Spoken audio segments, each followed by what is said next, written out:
يعقوب الشرشني تنطلق إذا هذه المواجهة ما بين من يريد صدام. واجه هنا لدينا الركنية التي تلعب عالية خطيرة ورافينيا الكنتارا في عملية الإبعاد وتسديد يكون هناك صينيا.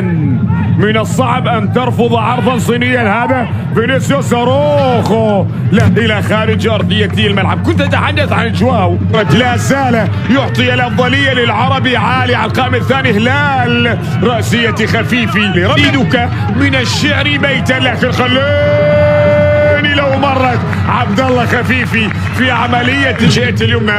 وصلت هنا العرضية ولكنها تبعد من نصر النصر. ها كلها اسماء محليه لكن هذه خطره. يلعب الرميه الجانبيه. وصلت الان مرمر. عدى كرات. لا خلاص من الشغل يبدا العمل الان. هذه لدينا الان كره بعد مرور بقيه لأم صلال عمر السومة واحدة من السومة لكنها بعيد أرضية الملعب. قادم رافينيا يمر رافينيا يتوغل رافينيا راح رافينيا بريسي عدت ويمر عبد الله الله يا عبد الله والكرة لا زالت خطيرة يا عين السلطة. هنا العملية الترتيب بالرجل العكسية باليمنى في العارضة وبعد ذلك رافين. هذا بعينه وعلمه لكن الكرة وصلت إلى فريد مارك مونيز وتسديد سوما خطيرة للغاية والإبعاد كله إلى فتحي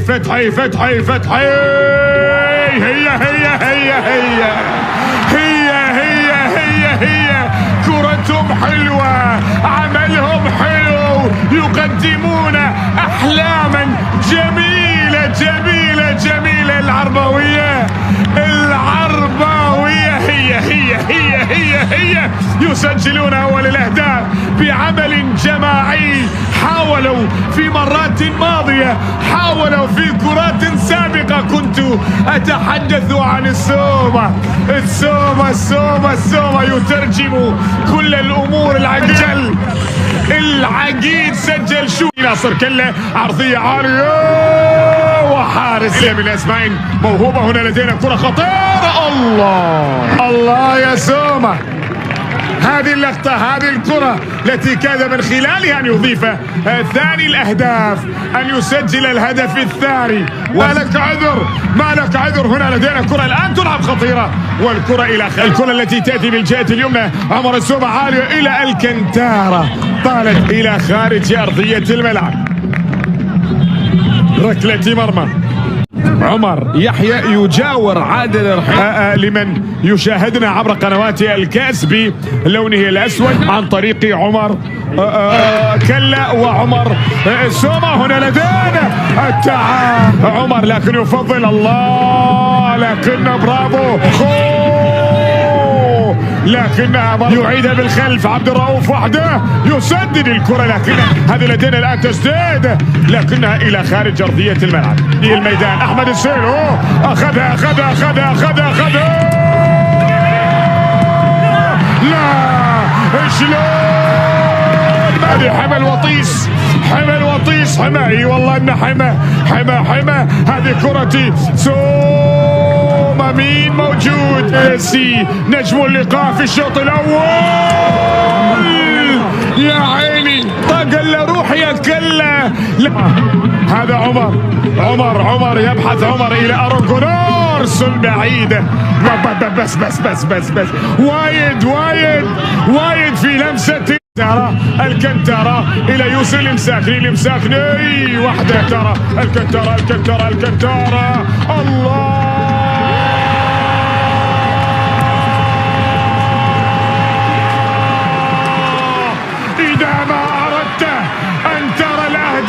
جميلة إذا ما أردت أن ترى الدراما السورية.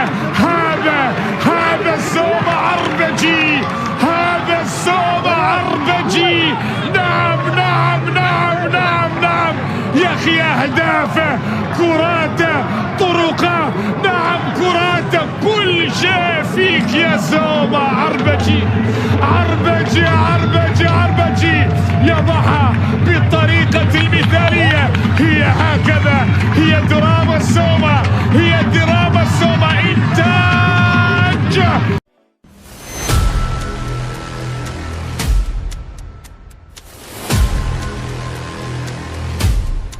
السلام عليكم حبايبنا، شلونكم؟ شو اخباركم؟ ان شاء الله دائما تكونوا بألف خير. اليوم راح انزل مقطع فيديو صغير وبسيط، وراح اتكلم به عن مستقبل الكرة السورية.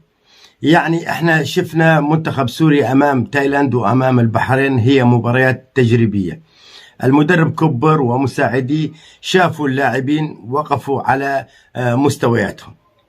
عندنا لاعبين مغتربين في كل أنحاء العالم. هل سيتم استدعاء لاعبين جدد للمنتخب السوري على مستوى عالي؟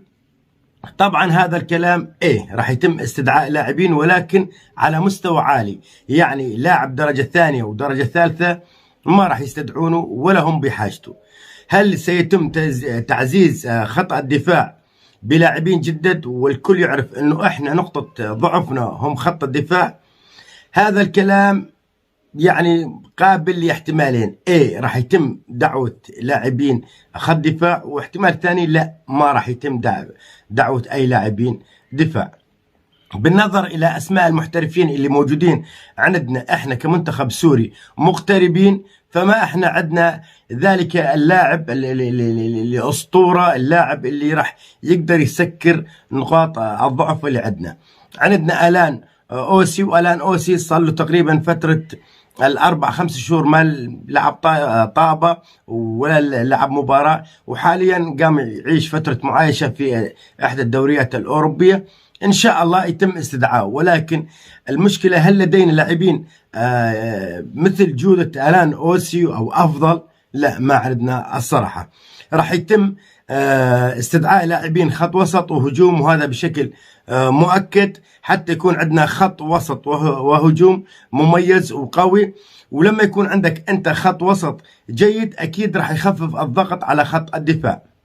بالنسبه للاعبين المغتربين اللي راح يتم دعوتهم بالفترة القادمة، راح نشوف محمود داوود وخليل الياس وبابلو صباق وعمار مناف رمضان، راح نشوف محمد عثمان وحسام عايش. ايضا راح يتم دعوة عبد الرحمن الويس والان اوسي، وان شاء الله يتم دعوة اكبر عدد ممكن من اللاعبين المغتربين. ولكن صدقوني ما في وقت وما في مجال لتجربة لاعبين أكثر وأكثر. الكل يعرف أنه باقي لنا فقط إحنا بالشهر السادس عندنا فيفا دي، وراح يتم فيها لعب مباراتين دولتين على مستوى عالي. بهاي المباراتين أكيد ما راح يجيبون لاعبين كثار ولا راح يجربون لاعبين كثار، لأنه الخطط اللي عند كوبر راح تتنفذ في الشهر السادس ضد هاي المنتخبات.